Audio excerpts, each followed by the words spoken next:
child. I'll help you grow into a burning flame in this world so cold. Hey girls, I got some things to get up off my chest. It's been eating at me and I can't get no rest. When you both were born and I held you to my chest. What is up, you citronella shitbags? I am McStud, and welcome to the motherfucking McStud show. But first, tasty motherfucking beverage. Hope you guys are having an amazing fucking weekend. Cheers to you all.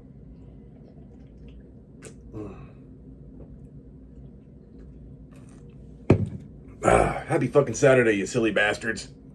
You know, I'm just gonna do a real quick plug of myself before we get into the madness. You know, the track I played at the beginning. I had this track for a hot minute. You know, and I wanted to do it when I was working on my Welcome to the McStud Show album. But I really needed to get the shit done. It's been over a year that I was working on it, because I knew I was gonna take my time. So I was like, fuck it, I'll just release it as a standalone. And I just kind of thought about it, taking a break, you know, just from music in general. And last night, it was late. It might have been like 1:30, 2 in the morning. I don't know, somewhere in there. You know, I just fucking felt it. So I wrote and recorded it.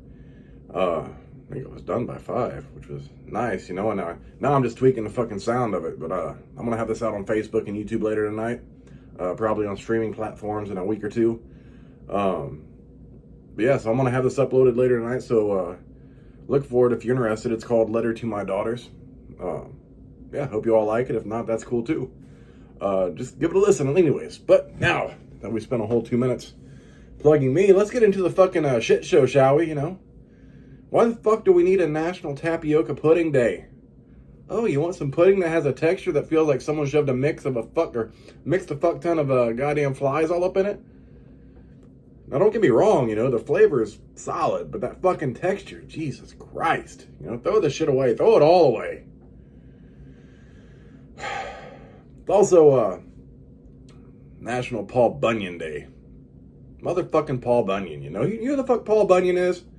That fictional giant motherfucker who had a giant blue ox who he named Babe. You know, kind of sketch if you ask me, you know? Who calls their pet ox Babe? A dude who fucks his pet ox, that's who.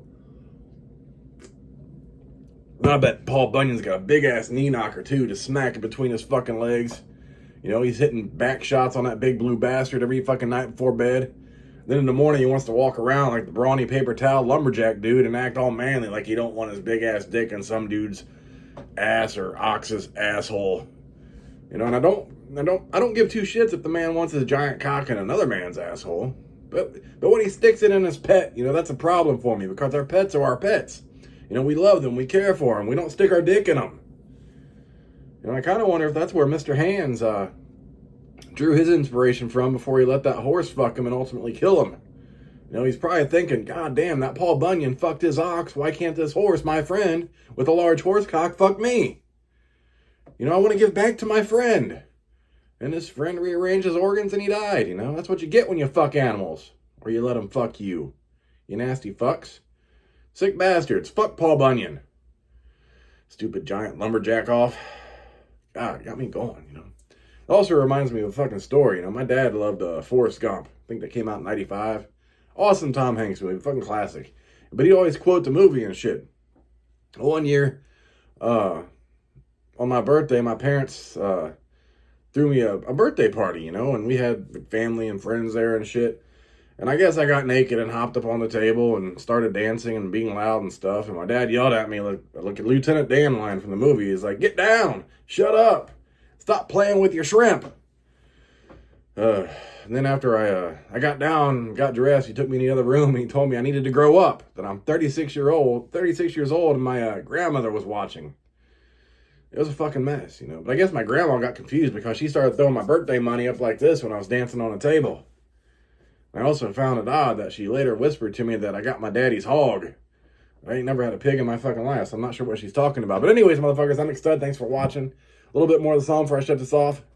Give it a listen. I guess I'll put it back here. When you both were born and I held you to my chest, felt your hearts beating